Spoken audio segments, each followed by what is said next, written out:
My wife didn't ask for a divorce. She handed me a grocery list of 10 men she needed to sleep with before she'd finally agree to be a good wife again. 12 years of loyalty evaporated over a single glass of wine and a cold, dead-eyed stare. I didn't scream. I didn't beg. I just felt a terrifying click in my brain as every ounce of love I had for her turned to ash in a single second. While she was busy planning her wild years, I was busy making one phone call that would incinerate her world and hand me an upgrade I never knew was possible. Most people think a betrayal like this ends in a lawyer's office, but mine ended in the one bedroom my wife considered sacred ground. I turned her midlife crisis into the best thing that ever happened to me. And the reason she's currently hysterical on my voicemail will leave you absolutely speechless. You're probably wondering how a broken husband ends up with the woman who stood at the altar next to his wife. But the truth is far more twisted than you can imagine. It was a Tuesday, a day so unremarkable that I can still remember the exact shade of the sunset hitting the kitchen tiles, a pale, sickly orange that seemed to signal the end of something before I even knew what it was. Sarah was sitting across from me, picking at her salad with a focused intensity that usually meant she was about to drop a complaint about the neighbors or the Wi-Fi speed. But when she looked up, her eyes weren't annoyed. They were vacant. We had been married for 12 years, 4,380 days of shared routines, synchronized breathing in the dark, and a million small compromises that I thought were the mortar of a solid foundation. No, as she set her fork down with a deliberate click against the porcelain, the silence in the room felt heavy, like the air right before a massive storm breaks. "I've been thinking," she started, her voice as casual as if she were discussing the grocery list. But the words that followed tore through the reality I had built like a serrated blade through paper. She told me, with a straight face and a terrifying lack of empathy, that she felt she had missed out on her prime, that meeting me in our early 20s had robbed her of a certain kind of exploration that she now felt was essential to her soul. I sat there, a 42-year-old man who had spent the last decade working 50-hour weeks to make sure she had the kitchen of her dreams and a car that never broke down. And I listened as she explained that she needed 10 more men. 10. It wasn't a vague desire for freedom or a cry for therapy.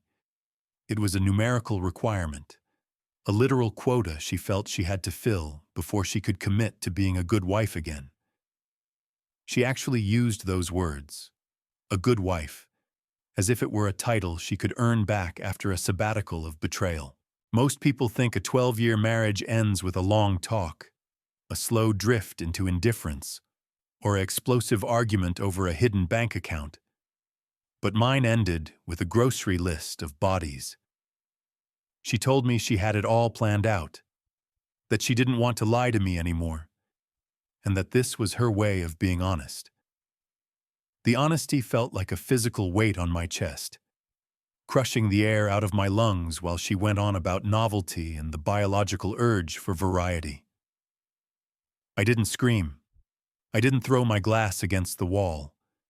Instead, I felt this weird, cold click in my brain, a sudden and total disconnection from the woman sitting across from me. It was as if a light switch had been flipped, and the room I had lived in for 12 years was suddenly illuminated in a way that showed all the dust, all the cracks, and all the rot I had been ignoring. I looked at her, really looked at her, and realized that the person I had spent a decade protecting and providing for didn't actually exist. She was a ghost wearing my wife's skin, a stranger who looked at our history and saw nothing but a cage. You're probably wondering how a man stays that calm, but when someone tells you that you are essentially a placeholder until they finish sampling the world, something inside you just dies. It's not a painful death. It's a quiet one. The love I had for her, which I thought was unconditional, just evaporated instantly. I reached down, my fingers feeling oddly numb, and I slid the gold band off my finger. The skin underneath was pale, a permanent mark of a decade of commitment that she was currently spitting on. I handed it back to her across the table, the metal clicking softly against her plate, and I told her she could start her countdown because I was officially clocked out. I wasn't going to be the loyal dog waiting on the porch while she went out to find herself in other people's beds. The look on her face wasn't even one of shock. It was almost like she was annoyed that I wasn't sticking to her script. She expected me to beg, to negotiate, to maybe offer an open marriage where I stayed home and she explored. But I was done. I got up from the table, leaving my dinner untouched, and walked toward the bedroom to pack a bag. Every step I took felt lighter, as if I were shedding layers of a heavy, wet coat I hadn't realized I was wearing. I started grabbing clothes, not caring if they were wrinkled or matched, because the only thing that mattered was putting distance between myself and the delusion I had been living. As I packed, I realized that the silence in the house was no longer peaceful. It was deafening. I thought about the holidays, the birthdays, the times I had held her hand through her parents' illnesses, and the way I had always put her needs above my own. It was a 42-year-old man's wake-up call, a brutal realization that loyalty is a currency that some people will happily spend without ever intending to pay it back. I wasn't just leaving a house. I was leaving a version of myself that was willing to be a second choice. And as I zipped that suitcase shut, my mind didn't go to a lawyer or a hotel room. It went to Chloe. Chloe, who had been Sarah's best friend since college. The woman who had stood next to her at our wedding, and the only person who had actually seen the cracks in our marriage before I did. For the last 6 months, while Sarah had been acting increasingly distant and erratic, Chloe had been the one checking in on me. The one who sent me a text to see how I was doing when Sarah forgot our anniversary, and the one who had always looked at me with a kind of quiet understanding that I had tried to ignore. I knew it was messy. I knew people would talk. But as I walked out that front door, listening to Sarah finally start to realize I wasn't coming back, I didn't care about the mess. I was heading toward the only person who had ever actually seen my value, and I was about to turn my wife's midlife crisis into the best thing that ever happened to me. The drive to Chloe's place was a blur of streetlights, and the realization that for the first time in 12 years, I didn't have to answer to anyone. I didn't have to wonder if I was enough, because I finally understood that the problem wasn't my worth. It was her greed. Sarah thought she was the one taking control, the one starting an adventure. But she had no idea that she had just handed me the keys to a life I didn't know was possible. When I pulled up to Chloe's apartment, the lights were still on, and my heart was doing this strange, frantic dance in my ribs. This wasn't just about finding a place to sleep. It was about the fact that for months, Chloe and I had been building a bridge out of the wreckage of my marriage. A bridge made of late-night coffee talks and shared frustrations over Sarah's growing narcissism. I knocked on the door, my suitcase heavy in my hand, and when she opened it, she didn't even have to ask what happened. She just looked at the suitcase, looked at my face, and stepped aside to let me in. The air in her apartment smelled like vanilla and old books, a stark contrast to the sterile, tense atmosphere of the home I had just abandoned. She didn't ask questions at first. She just took my coat and pointed toward the velvet sofa that I'd helped her move into this place 3 years ago, back when I was the reliable husband, and she was just the friend who always seemed to be around. Chloe moved into the kitchen, the soft clinking of a kettle and the rustle of tea bags providing a rhythmic soundtrack to the static screaming in my head, and I realized that I was shaking, not from sadness, but from a terrifying level of adrenaline. When she sat down next to me, handing me a heavy ceramic mug that felt solid and real in my hands, she finally asked the question I'd been repeating in my mind since that dinner started. She asked me what exactly Sarah had said to make me walk out with nothing but a single suitcase and a look of total devastation. I told her.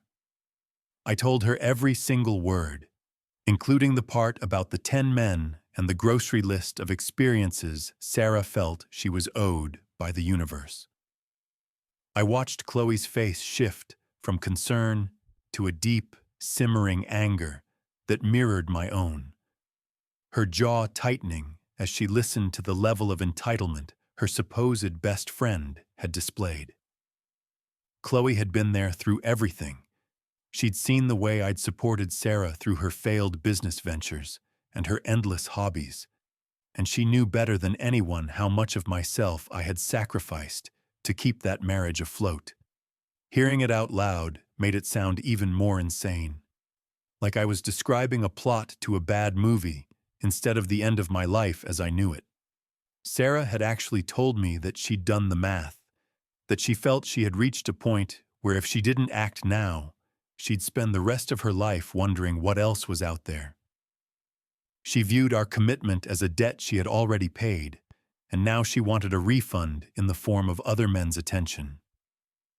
As I talked, I looked at Chloe, really looked at her, and I noticed the way the lamplight caught the gold in her eyes and the way she was leaning toward me, not out of pity, but out of a genuine, visceral connection. We had always had this unspoken chemistry, a frequency we both tuned out because we were supposed to be the adults in the room, the ones who respected the boundaries of marriage and friendship. But as I sat there in her living room, the boundaries felt like they had been burned to the ground by Sarah's own hand. I told Chloe that the weirdest part wasn't the betrayal itself, but the cold click I felt when I realized I didn't care anymore. The experts talk about the 20% of people who hit a wall in long-term relationships, that sudden, desperate urge for novelty that overrides logic and love. But seeing it happen in real time to the person you trusted most is like watching a building collapse from the inside. It's a slow-motion disaster where you can see every support beam snapping. I explained to Chloe how Sarah had looked at me with those dead eyes, explaining that she didn't want to divorce me. She just wanted to pause me, as if I were a video game she could save and return to after she'd played around with other levels. The arrogance of it was breathtaking. Chloe reached out and put her hand over mine, her skin warm and grounding, and she told me something I didn't expect. She told me that Sarah had been dropped hints for months, talking about how bored she was and how she felt like she was wasting her beauty on a man who was too predictable. Chloe had tried to shut her down, had tried to tell her how lucky she was to have someone who actually showed up every day. But Sarah wouldn't listen. Knowing that they had talked about this behind my back made the betrayal feel three-dimensional. It wasn't just a sudden whim. It was a slow-growing rot that Sarah had been nurturing while I was out buying her flowers and planning our next vacation. The irony was that Sarah thought she was the one who was going to be free, the one who was going to experience this grand awakening, while I was supposed to be the safety net waiting at the bottom of the cliff. But sitting there with Chloe, I realized that I was the one who was finally free. I was free from the constant need to please a woman who could never be satisfied. I was free from the weight of a 12-year investment that had just gone bankrupt. We sat there for hours, the tea going cold as we talked about the thousands of small ways Sarah had been pulling away. The way she would sigh when I walked into the room, or the way she'd stay on her phone until 2 a.m, already searching for the men on her list, before she'd even asked for my permission. I told Chloe about the ring, how light my hand felt without it, and how the mark it left behind felt like a scar from a wound that was finally starting to heal. Chloe didn't try to defend her friend. She didn't offer excuses about midlife crises or female empowerment. She just called it what it was: cruelty. She told me that I could stay as long as I needed, that the spare room was mine. But the way she said it made it clear that she didn't want me in the spare room for very long. There was this shift in the air, a realization that the tragedy of my marriage was the catalyst for something that had been waiting in the wings for a very long time. I thought about the first time I met Chloe, how I'd thought she was the more interesting of the two, but had stayed loyal to Sarah because that's what a good man does.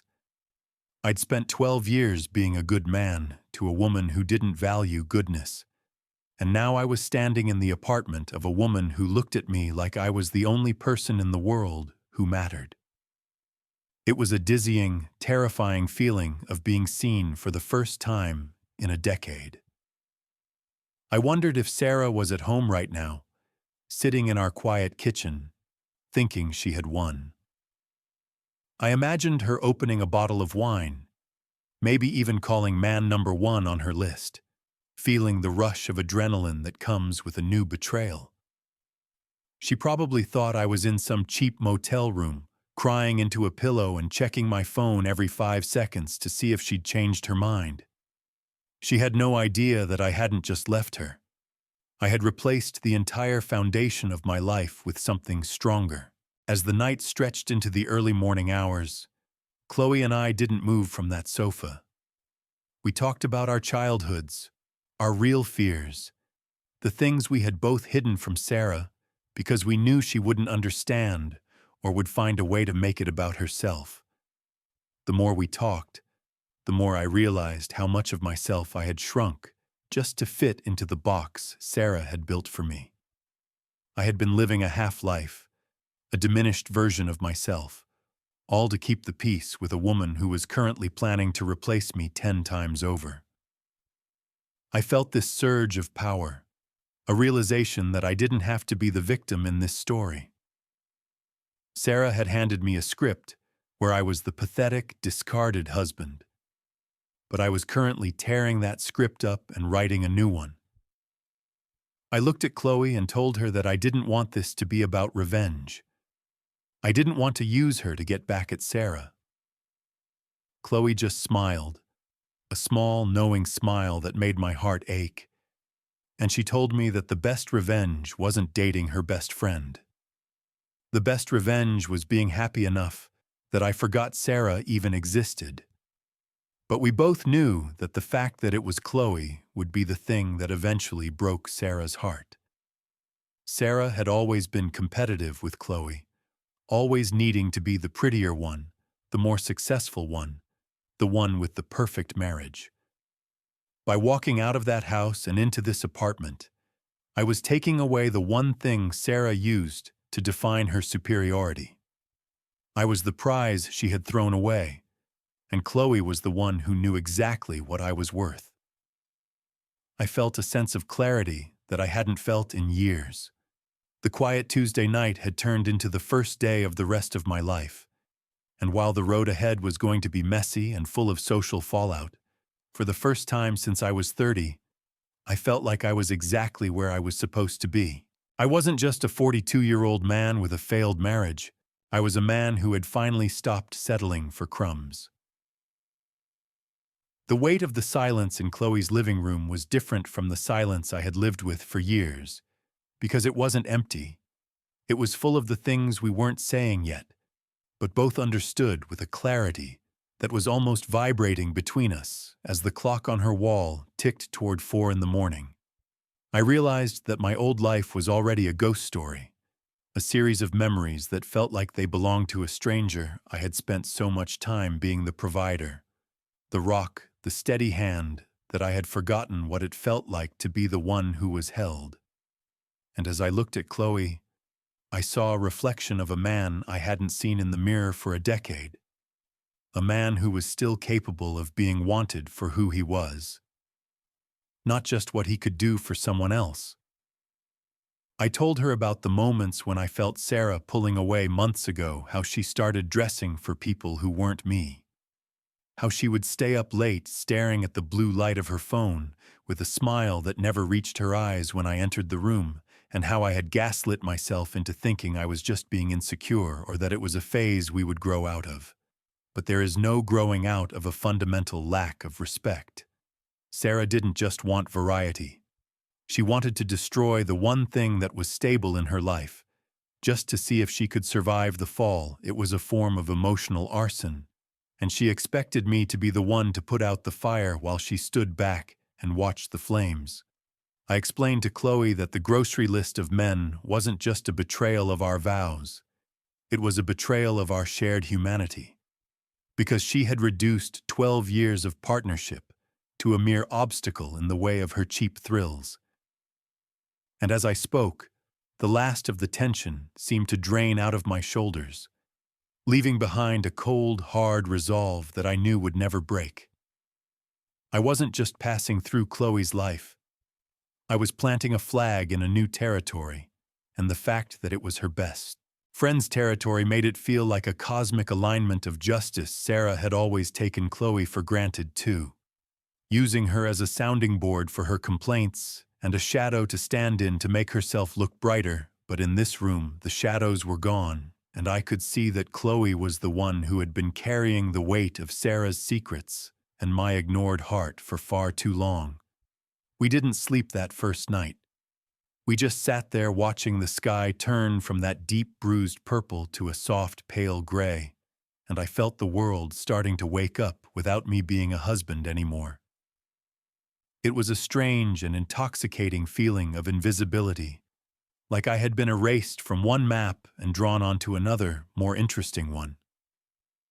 I thought about the house we built together, the furniture we picked out, the plants I watered every morning, and I realized I didn't want any of it. She could keep the four walls and the high-end appliances because they were all hollow now. Just like her promises, I told Chloe that I felt like I had been holding my breath for 12 years, and I was finally taking my first real lungful of air, and it tasted like vanilla and freedom and the faint scent of Chloe's perfume, which was so much more grounded than the expensive clinical scents Sarah used to wear to mask her own boredom. As the sun finally broke over the horizon, I looked at my bare hand again, and the pale strip of skin where the ring used to be didn't look like a mark of loss anymore. It looked like a clean slate, a white line of possibility that I was going to fill with something better. Sarah thought she was the one embarking on a journey of discovery, but she was just walking into a desert while I was finally finding the oasis I had been walking past for years. I told Chloe I was going to be the most expensive mistake Sarah ever made, not because I was going to take her money or ruin her reputation, but because I was going to be happy without her, and that is the one thing a narcissist can never forgive. They need you to be miserable so they can feel like they mattered. But as I stood up to finally get some sleep in the room Chloe had prepared, I knew that Sarah mattered to me about as much as a flickering screen in a room I had already left. The 42-year-old man who walked into this apartment was not the same one who would walk out of it, and the irony of it all was that Sarah's quest for 10 more men had led me to the only woman I ever should have been with in the first place. This was the end of the beginning, the moment where the victim dies and the protagonist is born. And as I closed my eyes for the first time in my new life, I didn't think of Sarah's list or her cold eyes or her selfish heart. I only thought of the way Chloe looked at me when she said I was enough, and for the first time in 12 years, that was more than enough for me to dream on. To understand the depth of the betrayal, you have to understand the setting of that final night, because it wasn't some screaming match in a parking lot. It was a quiet Tuesday, and we were sharing a bottle of expensive Cabernet that I'd bought to celebrate a small win at work that I hadn't even told her about. Yet the wine was dark and rich, a deep velvet red that looked like a bruise in the dim light of our dining room.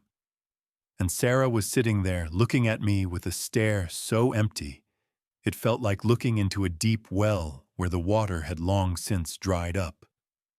It was that dead-eyed look that haunts you because it tells you the person you're talking to has already left the building mentally and emotionally before they even open their mouth. She started talking about her wild years, a concept she had apparently been nursing like a hidden wound for months.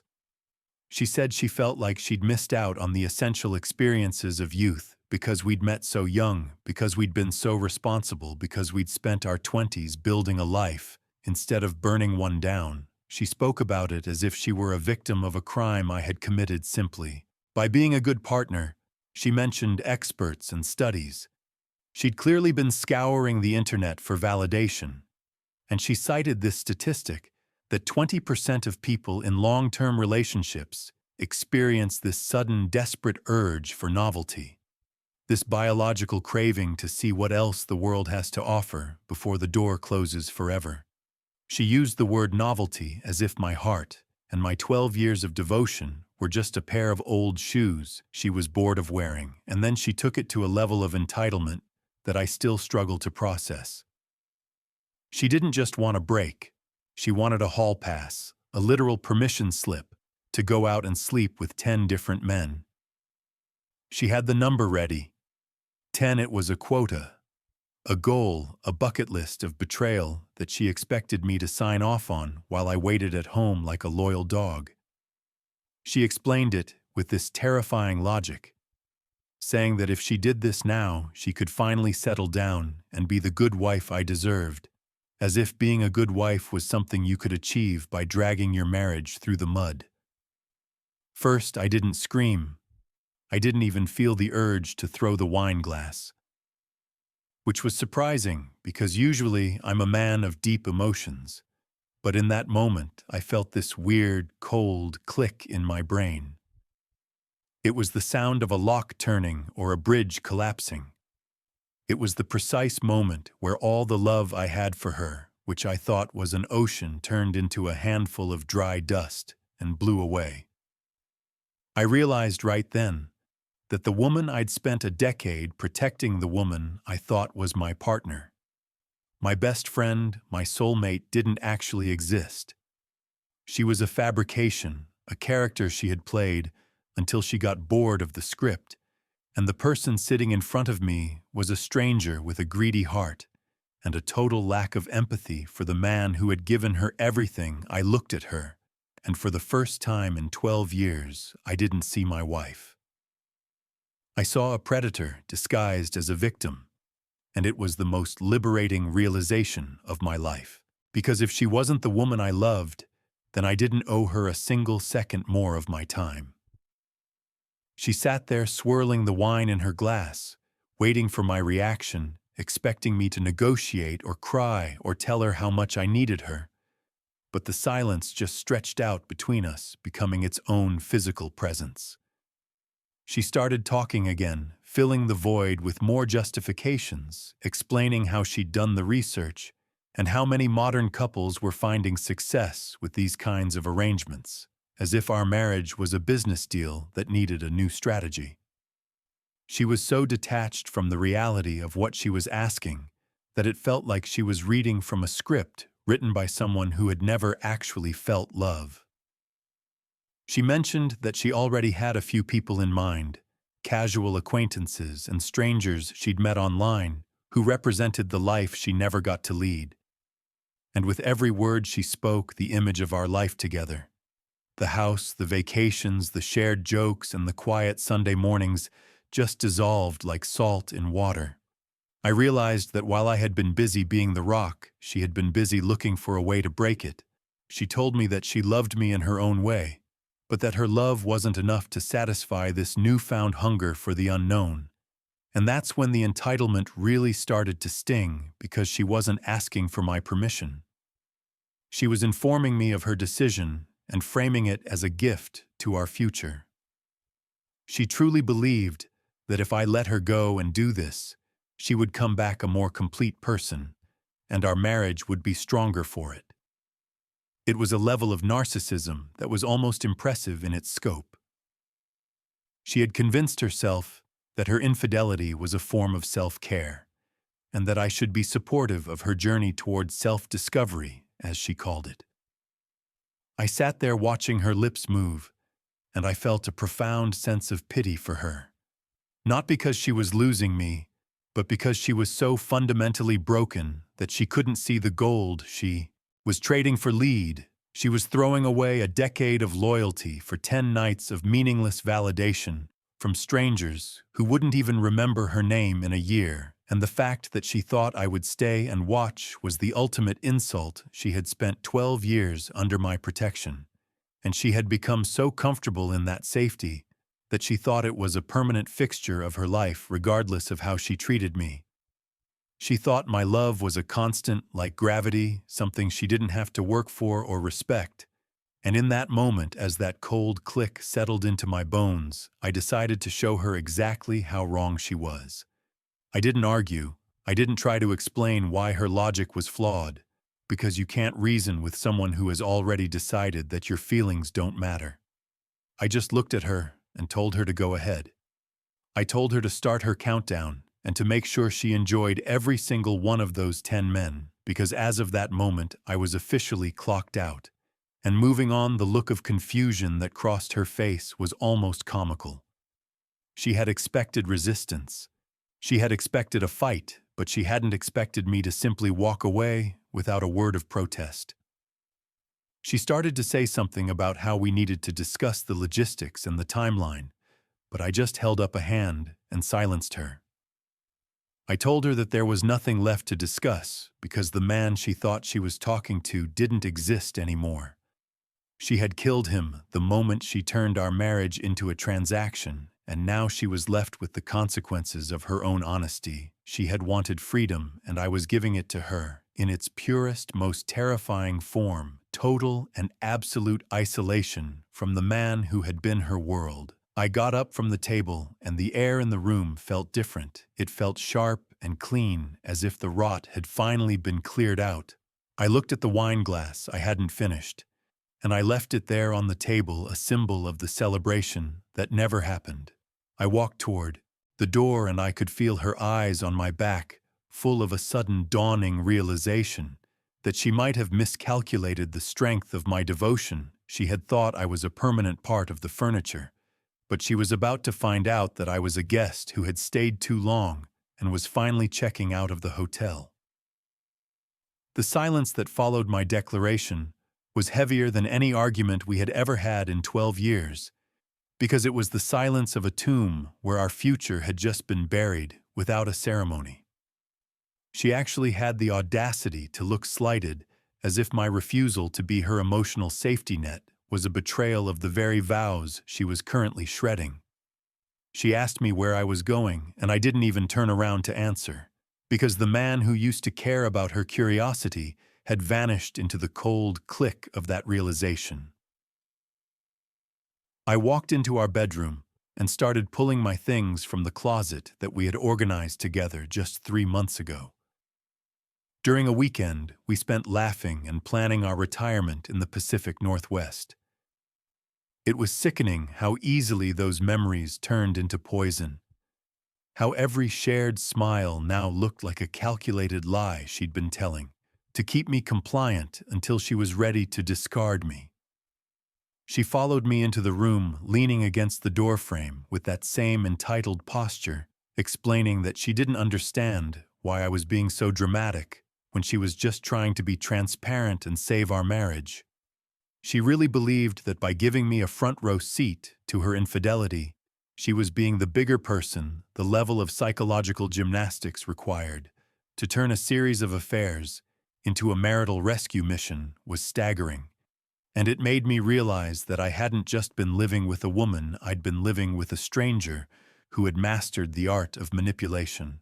I grabbed my suitcase, the one we bought for our honeymoon in Italy, and began throwing clothes in without any of the care I usually took, because nothing in this house mattered anymore. The expensive thread-count sheets, the photos on the nightstand of us laughing at the beach, it all looked like stage props from a play that had just been canceled mid-act. She started talking about the logistics again, mentioning how we could set boundaries for her 10-man experiment. Like which nights she'd be out and how she'd always come home to me as if that were some kind of consolation prize.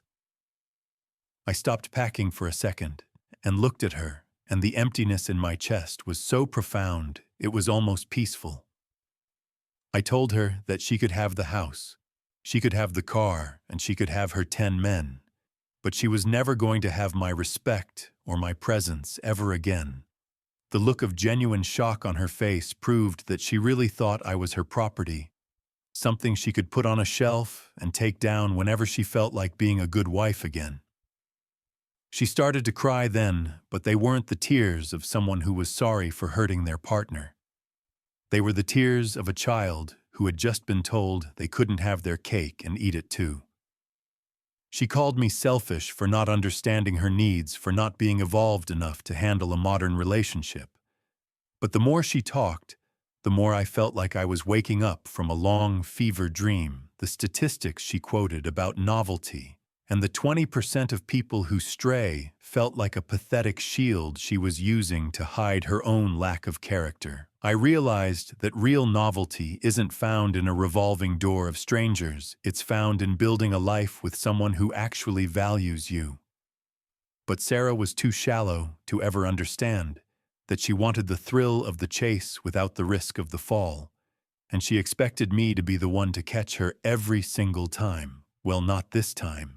As I zipped my suitcase, the sound was like a final punctuation mark on a decade of wasted effort. I walked past her, smelling the perfume I'd bought her for Christmas, and it felt like a physical blow to my senses, reminding me of the man I used to be.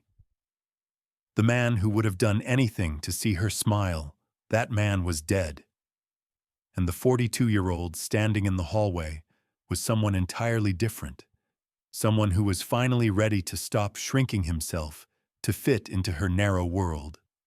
I walked down the stairs, listening to her voice follow me, calling my name with a mix of anger and desperation. But I didn't stop until I reached the front door. I took one last look at the living room. The house I'd worked so hard to pay for the life I'd curated with such care. And I realized I didn't want any of it if it came with her. She told me I'd be back by morning, that I was just reacting out of hurt, and that once I calmed down, I'd see she was right. I didn't even give her the satisfaction of a rebuttal. I just opened the door and stepped out into the night air, which felt incredibly cold and incredibly pure. I got into my car and sat there for a moment, watching the light from the living room window, where she was probably already checking her phone to see which of the 10 men she was going to call first. The betrayal was absolute, but the freedom was even bigger. I put the car in reverse and backed out of the driveway, leaving behind the grocery list of guys and the woman who thought she could count them all without losing the only one who actually loved her as I drove away. I felt the countdown she wanted so badly, starting not for her conquests, but for my own rebirth. And the first thing I did was pick up my phone and dial the one person I knew would understand exactly why I was standing in the dark, with nothing but a suitcase and a shattered life. I called Chloe. Because Sarah had no idea that while she was busy looking for 10 more men, I was busy finding the one woman who had been there for me all along. This was the end of Sarah's reign, and the beginning of a version of me she wouldn't even recognize by the time she reached man number 2. The fallout wasn't a slow burn. It was an explosion that leveled everything I thought I knew about my social circle. But as I drove away from the house, the only thing I could feel was the vibration of the steering wheel and the sudden terrifying lightness of being a man with no destination. Except I did have a destination, because as soon as I cleared the driveway, I reached for my phone and dialed Chloe's number without even thinking about it. She answered on the second ring, her voice sounding thick with sleep but sharpening instantly the moment she heard the tremor in my breath. I didn't even have to say the words out loud for her to know that the breaking point had finally been reached, because for the last 6 months, Chloe had been the silent witness to the slow-motion car crash that was my marriage. She had been the one I texted when Sarah stayed out until 3 in the morning without explaining where she was, and she was the one who had sat across from me at coffee shops, watching me try to make excuses for a woman who was clearly already gone. I told her right then on the speakerphone, while the streetlights blurred past me like static, that Sarah had finally done it. She had asked for her quota, she had demanded her 10 men, and she had expected me to be the one to hold her coat while she did it. I heard Chloe gasp a sharp intake of breath that sounded like physical pain.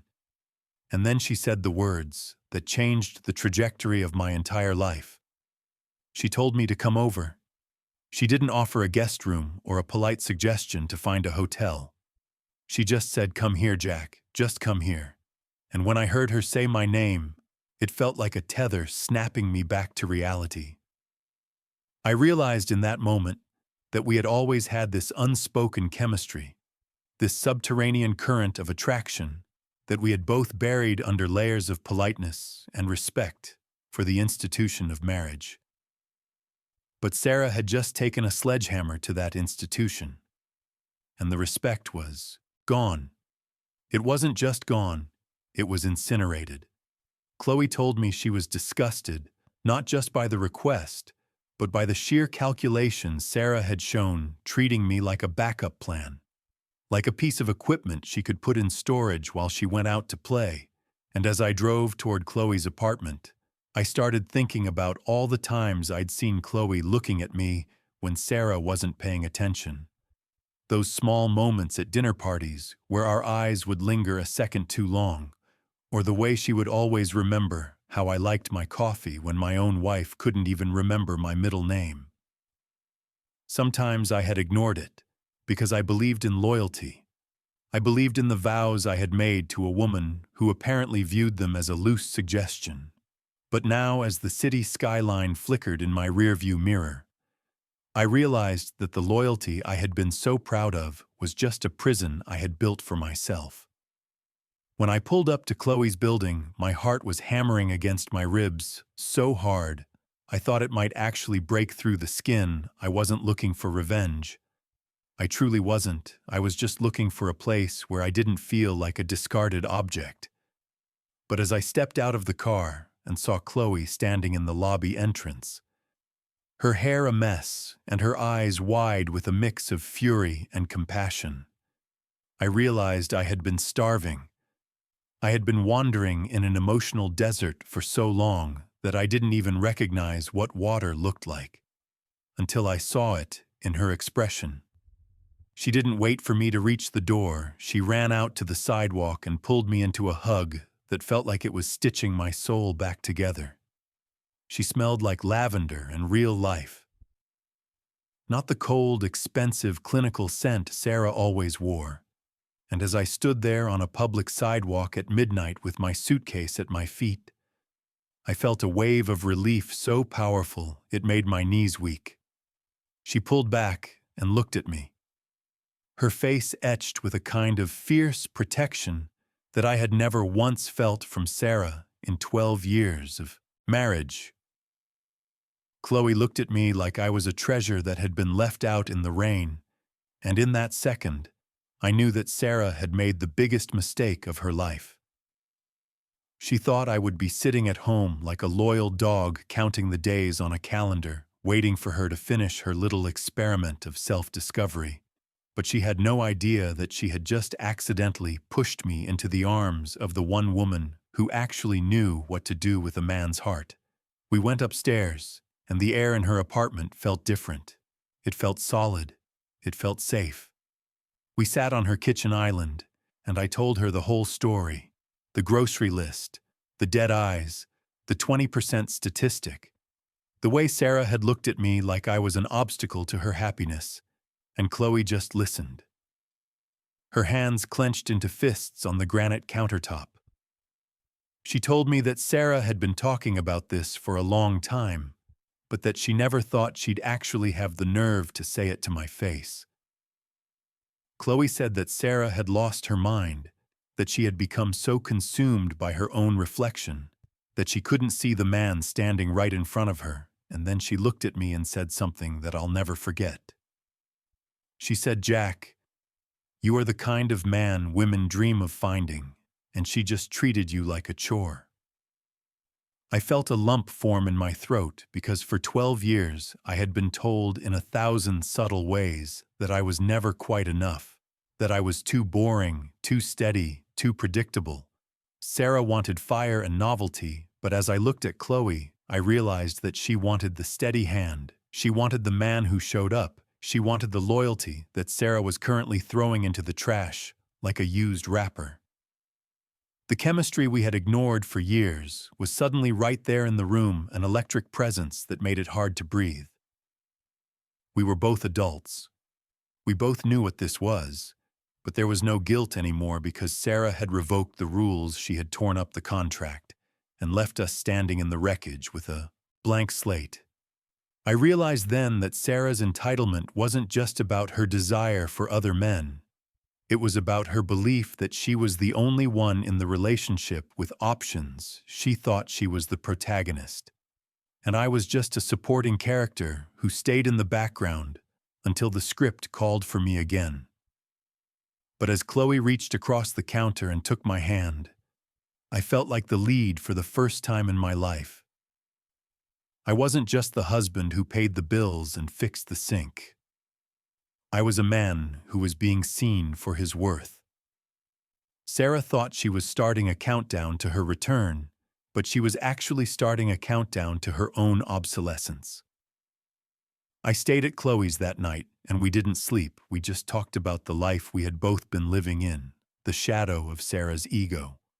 We talked about the things we wanted, the trips we'd never taken, the conversations we'd never had, because we were trying to be respectful. And with every word, I felt a piece of my old self falling away like dead skin. I was discovering what it felt like to be with a woman who values loyalty as a core virtue, not as a boring obligation. Chloe didn't need 10 other men to know what she had.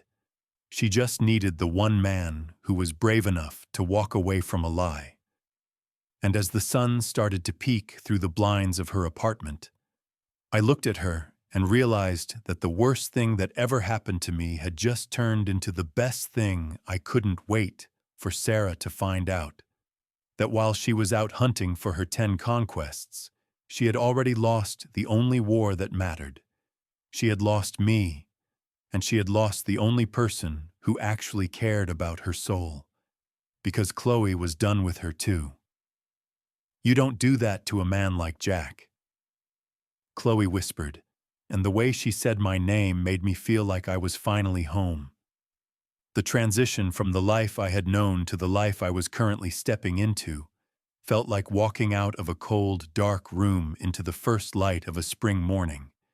And as I watched the steam rise from the second cup of coffee Chloe had placed in front of me, I realized that the exhaustion I felt wasn't just from a lack of sleep.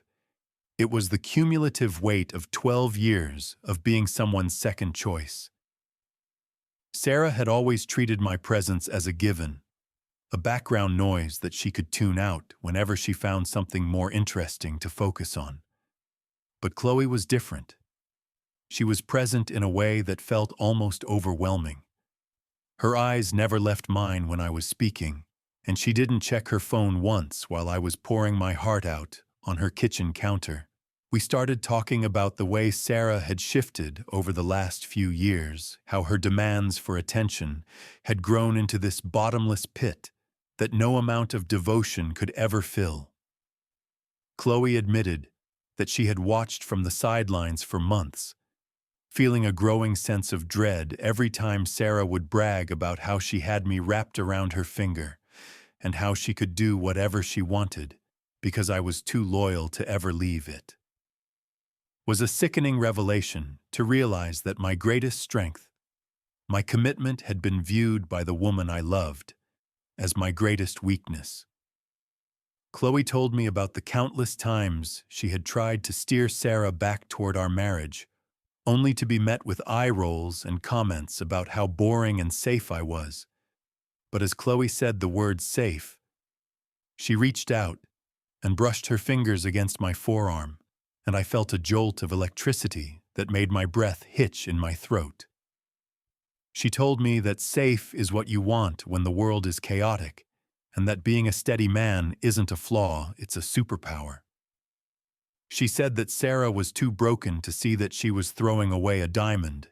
Because she was distracted by the glitter of cheap glass, we spent the next few hours essentially deconstructing the myth of my marriage, realizing that I had been doing 90% of the emotional labor for a decade, while Sarah just showed up for the highlights and the vacations. I told Chloe about the tiny humiliations I had endured, like the way Sarah would look past me at dinner parties to see who else was in the room, or the way she would make jokes at my expense just to get a laugh from a group of strangers. And as I spoke, I could feel the shame I had been carrying start to dissolve. Chloe didn't just listen, she validated every single hurt I had hidden away. She made me feel like my feelings were not only justified, but important. And that was a sensation I hadn't felt since before our wedding day. The chemistry between us was no longer a quiet hum. It was a roar. And as the morning light filled her apartment, casting long shadows across the floor, I realized that I didn't want to be anywhere else. I thought about the house, the one I had left just hours ago, and I imagined Sarah waking up in our king-sized bed, probably reaching for her phone to start texting. Man number one on her list, she probably thought she had won. She probably felt a sense of triumph, thinking she had finally broken free of the boring husband who held her back, but she had no idea that the moment I walked out that door, I had taken the only thing of value in that house with me. My future. She was left with a building and a list of strangers, while I was left with a woman who actually saw me. I told Chloe that I felt a bit guilty for how fast the love for Sarah had evaporated, but Chloe just shook her head and told me that love doesn't die instantly. It dies in 1,000 small cuts over a long period of time, and Sarah had just delivered the final blow that made the whole structure collapse.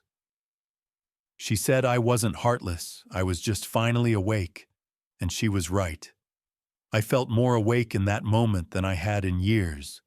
The realization that I was actually staying with her, that I was actually moving in with the woman who had stood next to my wife at the altar, was messy and complicated, and I knew people would talk, but for the first time in my life, I didn't care about the gossip.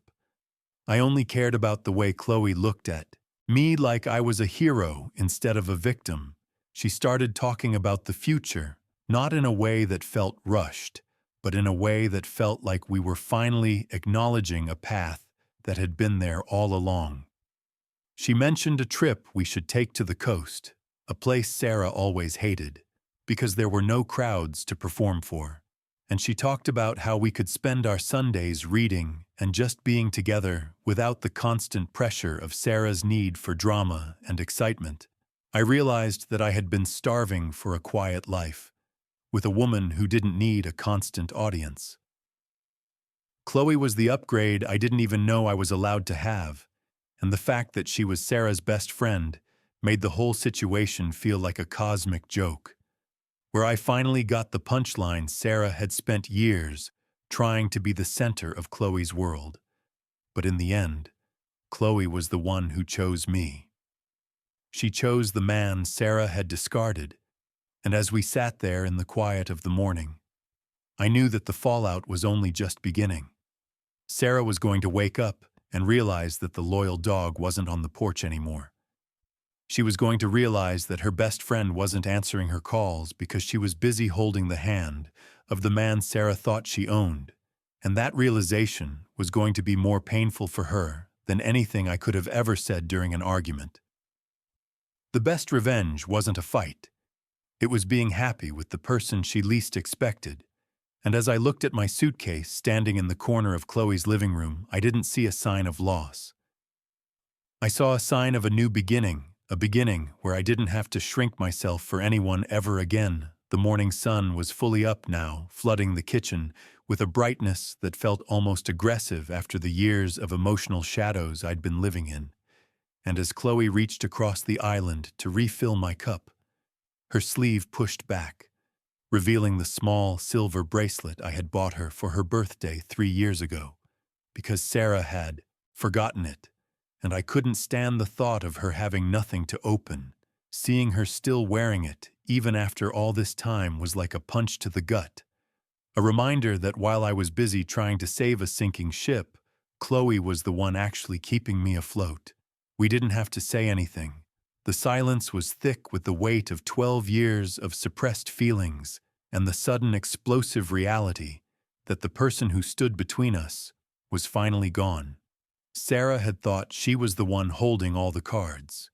She believed that my love was a permanent resource she could tap into whenever her ego ran dry.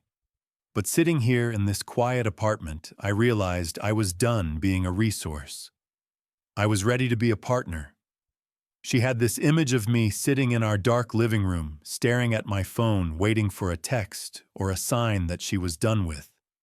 Man number 1 or man number 5, as if I were a character in a movie who only existed when she was on screen. She truly expected me to be the loyal dog, counting the minutes of her experiment, making sure the house was clean and the bills were paid, while she was out discovering herself in the arms of strangers. She had become so arrogant in her security that she forgot that even the most loyal dog will eventually leave if you stop feeding it. And for years, she hadn't just stopped feeding me, she had been starving me. I had been starving for real affection, for a kind of intimacy that didn't feel like a performance or a negotiation. Chloe looked at me, then her eyes soft but intense, and she told me that she had always envied the way I looked at Sarah. Not because she wanted to steal me, but because she didn't understand how Sarah could have something so rare and treat it like garbage. She said that loyalty isn't a given, it's a gift.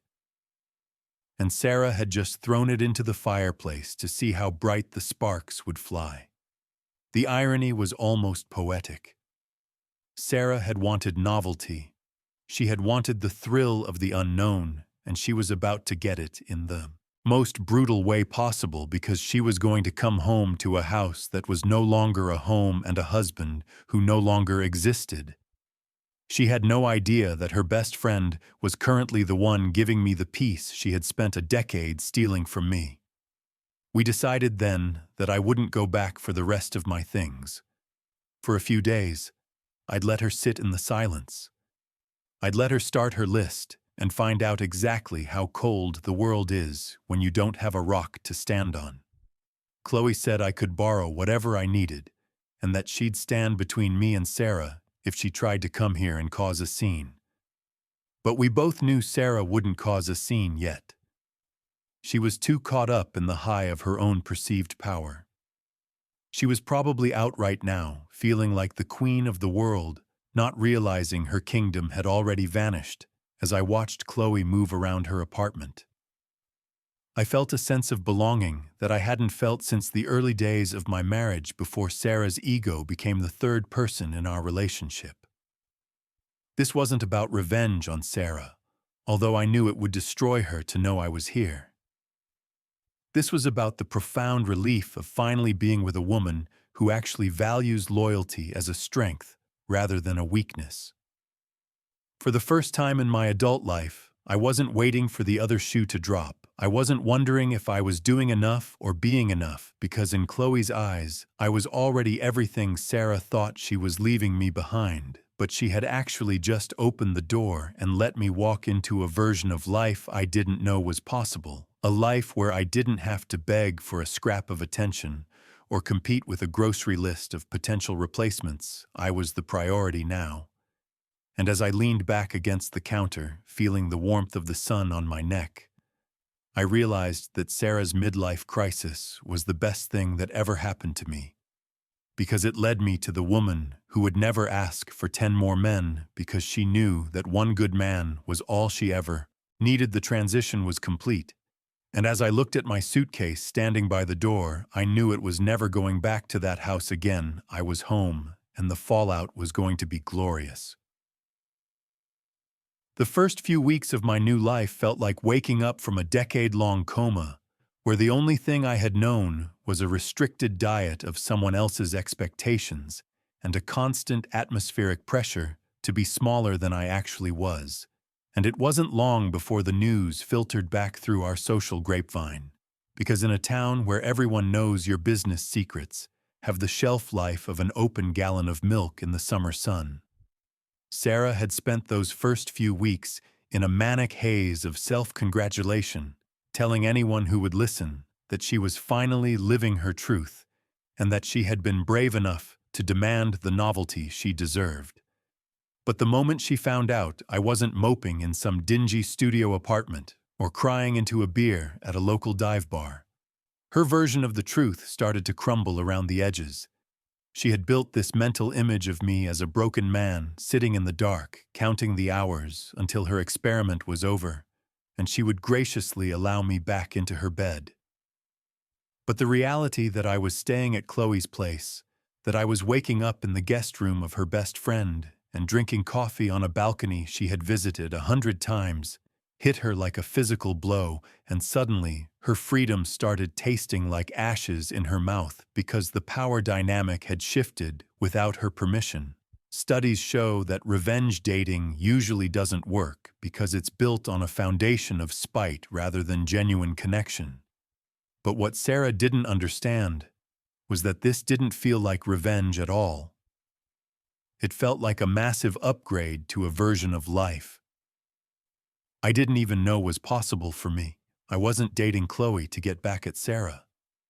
I was dating Chloe because she was the person who actually liked the version of me that Sarah had spent 12 years trying to bury, and the difference was staggering. I stopped checking my phone for Sarah's updates, and instead I started noticing the way the world looked when I wasn't trying to view it through the lens of my wife's constant disapproval. Chloe and I started going to all the restaurants that Sarah used to complain about, the small hole-in-the-wall Thai places with the plastic tablecloths and the spice levels that made your eyes water, or the loud, crowded barbecue spots where you ate with your hands, and the air was thick with the smell of wood smoke. Sarah had always insisted on sterile, overpriced bistros where the portions were small and the atmosphere was tense because she was constantly worried about who was looking at her. But with Chloe, we just ate and laughed and talked until the staff started putting chairs on the tables, and I realized how much of myself I had shrunk just to keep my wife happy. I had become a master of the small silence, the averted gaze, and the suppressed opinion, all to avoid triggering her boredom or her judgment. But now I was expanding, filling up the space I was meant to occupy, and it felt intoxicating. The irony was so thick you could choke on it, because while Sarah was out in the world, trying to find herself in a succession of other people's beds, moving through her list of 10 men with a clinical desperation, I was finally finding a version of myself that had real self-respect and a partner who didn't treat me like a backup plan or a safety net. I started to see the texts coming in. At first, they were casual check-ins asking about mail or some obscure utility bill that she suddenly couldn't figure out how to pay. But I didn't reply to a single one. I didn't have to, because Chloe was there. And every time my phone buzzed with Sarah's name, she would just catch my eye and give me that small, knowing smile that said she knew exactly what game was being played, and she wasn't going to let me fall for it. Sarah's messages gradually shifted from logistics to thinly veiled insults, and then to expressions of concern about my mental health, claiming that I was clearly having a breakdown because I was staying with her best friend, but I could read the subtext between every line. She was panicking because the loyal dog had found a better home and he wasn't looking back. She thought her freedom would be a grand adventure. But without the anchor of my devotion to provide a contrast, her adventure was just a series of awkward dates and disappointing encounters with men who didn't care about her soul or her history. She was realizing that the novelty she craved was actually quite lonely when there's no one waiting at home to tell you you're still special. She had traded a gold mine for a handful of copper, and the realization was beginning to set in while I was busy taking Chloe to a jazz club on a Thursday night. realizing that I actually loved live music, a hobby I'd given up years ago because Sarah thought it was pretentious and loud. I was reclaiming the parts of my personality that had been pruned away like dead branches, and I was realizing that I wasn't the boring one. Sarah was the one who was limited by her own need for external validation. I felt a sense of power I hadn't felt since I was in my 20s, a raw, masculine confidence that comes from knowing you are no longer a victim of someone else's whims. I was the one making the decisions now, and the decision was to let Sarah's world burn while I built a new one on the ashes of her expectations. She had wanted to see what else was out there. And now she was seeing it, but she was also seeing that I wasn't part of the landscape anymore. I was a ghost to her, a memory that was becoming more attractive the further away it got. But for me, she was just a lesson I had finally finished learning. And as I sat across from Chloe watching her laugh at something, I'd said I realized that the best revenge isn't a social media post or a dramatic confrontation. It's the quiet, absolute indifference of a man who has finally found his worth. I started noticing the little things first, the way my posture changed when I wasn't constantly bracing for a critique of my outfit, or the way I spoke to waiters, and the way my laughter started to sound less like a nervous habit and more like a genuine explosion of joy, because Chloe didn't just tolerate the real me, she celebrated it. And as the weeks turned into a month, the reports from our old life started coming in like dispatches from a failing war zone. Sarah had apparently gone on her first few dates with men from her list, and according to mutual friends, she was already complaining that they didn't understand her dietary restrictions, or that they didn't listen to her talk about her day with the same rapt attention I had provided for 12 years. She was discovering the hard way that when you treat people like items on a grocery list, they tend to treat you like a seasonal promotion, something to be enjoyed briefly and then forgotten as soon as something newer hits the shelves. While she was out there, trying to force a spark with strangers who probably couldn't even remember her last name, I was discovering the deep, quiet power of a woman who already knew my soul and liked it anyway. Chloe and I spent our Saturday mornings at the farmer's market, which was another thing Sarah hated because she thought it was too dirty and crowded. But with Chloe, it was an adventure. We would pick out heirloom tomatoes and fresh sourdough and talk about the architecture of the old buildings nearby. And I realized I had so much knowledge and so many interests that I'd tucked away in the attic of my mind because they didn't fit into Sarah's narrow aesthetic of a perfect life. I was finally allowed to be smart. I was finally allowed to be curious, and most importantly, I was finally allowed to be enough. And the reports continued, and they got more pathetic. Sarah had apparently posted a photo on her social media of a glass of champagne with a caption about finding her true north. But the dark circles under her eyes in the reflection told a different story. She was realizing that freedom without a foundation is just a fancy word for being adrift. And every time she saw a photo of me, usually a candid shot Chloe had taken of me laughing at a dive bar or hiking a trail Sarah always claimed was too steep, she would spiral into a series of frantic texts that I simply ignored. The silence was my greatest weapon, and I used it with a surgical precision that I didn't even know I possessed. Sarah had always relied on my need to explain myself, to defend myself, and to seek her approval. But by removing those things, I had essentially removed the air from her lungs. She was gasping for a reaction, and I was giving her nothing but a dial tone of indifference. And that indifference was driving her insane, because for a narcissist, being hated is manageable, but being forgotten is a death sentence. I realized that I hadn't just moved into a new apartment. I had moved into a new consciousness, where my value wasn't determined by my utility to a woman who saw me as an appliance. I was a man with a suitcase and a set of keys to a life that actually had color in it.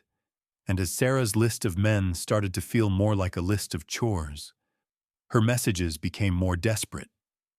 shifting from insults to memories of our honeymoon and our early years together, trying to trigger the old Jack who would have dropped everything to comfort her, but that Jack didn't live here anymore. And as I watched Chloe light a candle and settle into the sofa next to me, I realized that Sarah wasn't just losing a husband, she was losing the only person who would ever truly know how to love her. And the worst part for her was that she was the one who handed me the scissors to cut the cord herself while she was out searching for novelty in the beds of man number 1 and man number 2. I was finding a profound and ancient kind of peace that only comes when you finally stop lying to yourself about what you deserve and start living as if you actually believe you're worth the best version of everything. The weeks started to blend into a singular, smooth rhythm that felt less like a recovery and more like a long overdue awakening. And as I watched the reports filter in from mutual friends, I could almost see the smoke rising from the wreckage of Sarah's grand experiment. She had gone into this thinking she was a queen taking a sabbatical, but the reality of being a 40-year-old woman in the modern dating market without the shield of a devoted husband was hitting her with the force of a freight train, while I was discovering that I actually enjoyed late-night walks and deep conversations about things that didn't involve Sarah's social standing. She was discovering that most men don't want to hear about your soul after the third drink. They just want to know if you're coming home with them.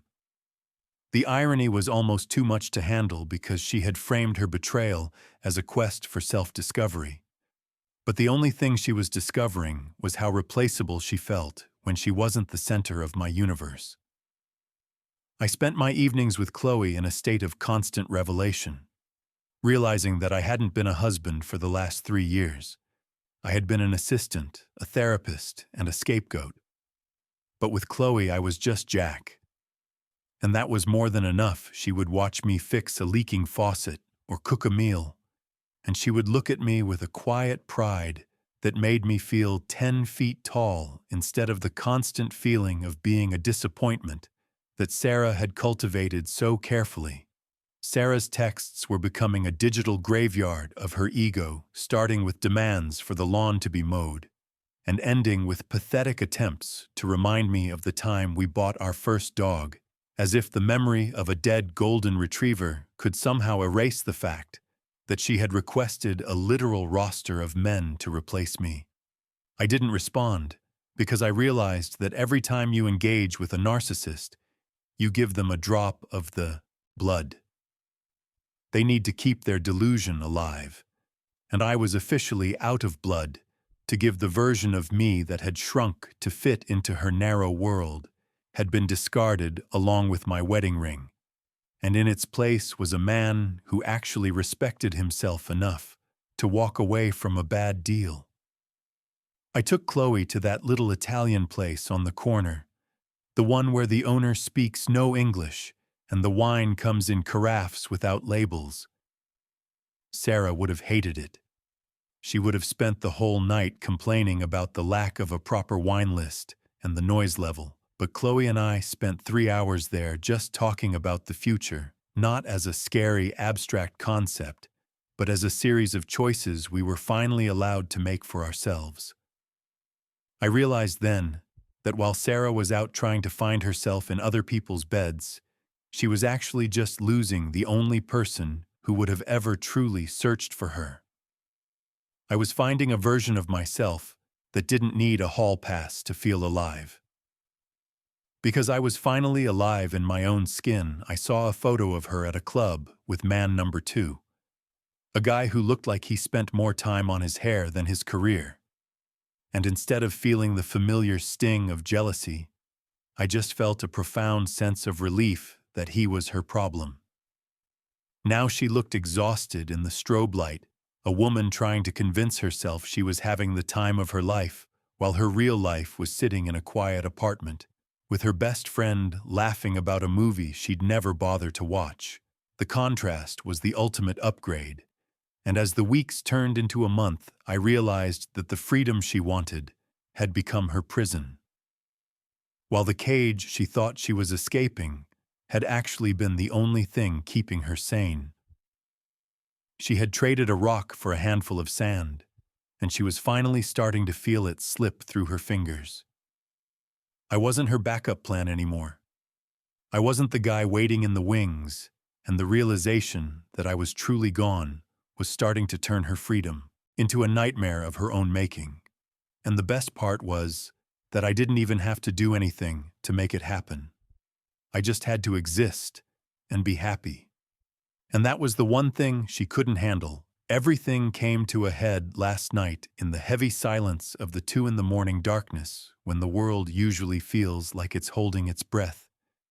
But my phone decided to shatter that peace with a violent, persistent vibration on the nightstand that felt like a desperate ghost trying to claw its way back into the room. The blue light of the screen sliced through the shadows of the bedroom, casting long, jagged shapes across the walls, and I watched it for a long moment before I even reached for it, seeing the name Sarah flash over and over again, like a warning signal that had been triggered too late. She wasn't just calling, she was blowing up my phone with a level of manic intensity that told me the walls of her new reality were finally closing in on her. I saw dozens of missed calls and a string of emergency texts that were filled with the kind of frantic punctuation that only comes from a person who has realized they just set fire to the only bridge they had left. Chloe didn't even stir. Her breathing remained deep and rhythmic, her head resting on my chest, like a physical anchor that kept me grounded in the present while the past was screaming for my attention.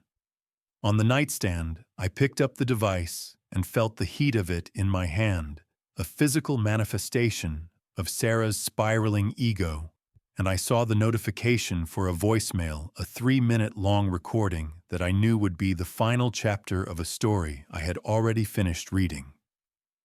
I put the phone to my ear, and the sound that came out was a jagged, wet sob that didn't even sound like the woman I had married. It sounded like someone who had just discovered that the grass on the other side wasn't just brown. It was toxic. She was crying into the receiver with a raw, guttural desperation, saying she had made a horrible mistake, that she didn't know what she was thinking, and that the world was way colder and more cruel than she had ever imagined. She told me that she had only made it to man number 2 before the reality of her choices hit her like a physical blow. She described a night of empty conversation and shallow eyes, and the realization that the novelty she had craved so much was actually just a hollow echo of the intimacy she had thrown away.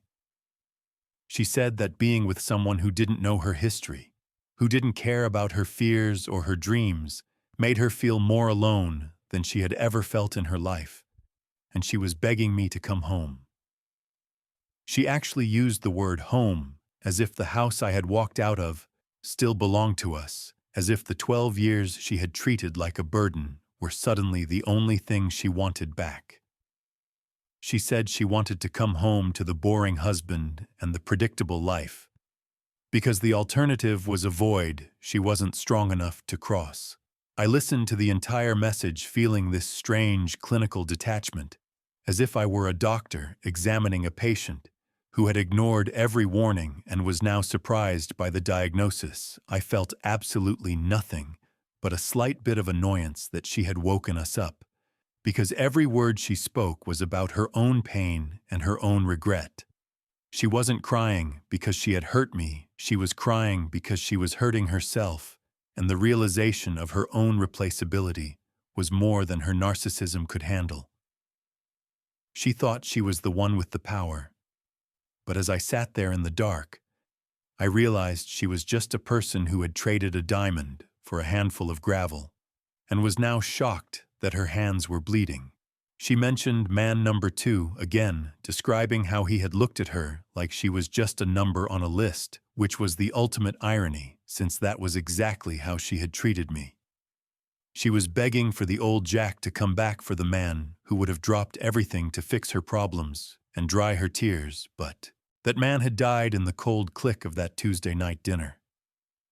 I looked down at Chloe, whose hand was curled against my side, and I realized that the woman I was with now didn't need a list of 10 men to confirm my value. She had seen it in the quiet moments, in the way I showed up, and the way I remained loyal even when it wasn't easy. I didn't feel the need to send a get-well-soon text or a long paragraph explaining why she was too late. Because silence is the only closure a person like Sarah actually respects. And as the voicemail ended, I didn't hesitate for a single second. I didn't let the nostalgia or the sound of her crying pull me back into the orbit of her drama. I simply went to my contacts, found her name, and hit the block button with a definitive finality that felt like the last piece of a puzzle sliding into place. The phone went dark, and the room returned to that perfect heavy silence that I had grown to love. I turned my back on the digital ghost of my marriage and pulled Chloe closer. Feeling the warmth of a real future radiating from her skin, Sarah had wanted freedom.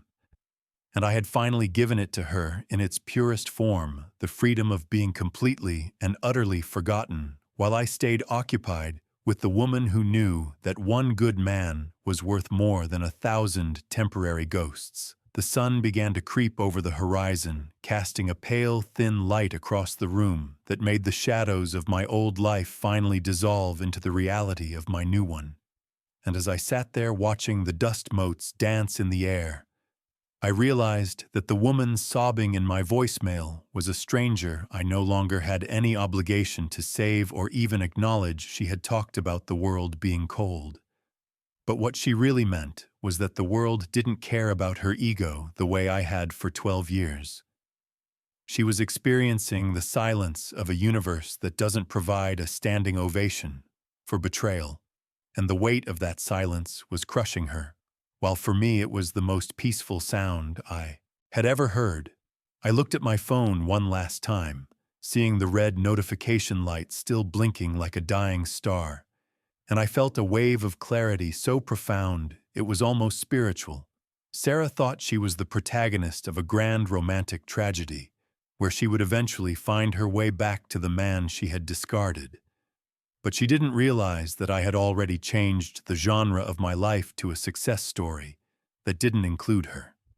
I thought about her standing in that cold apartment, or wherever she was, probably staring at her own phone, wondering why the man who always answered wasn't answering anymore.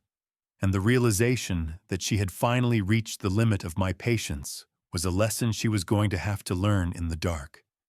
Chloe stirred, then her eyes fluttering open, and she looked at me with a soft, tired smile that held more genuine love than Sarah had shown me in a decade.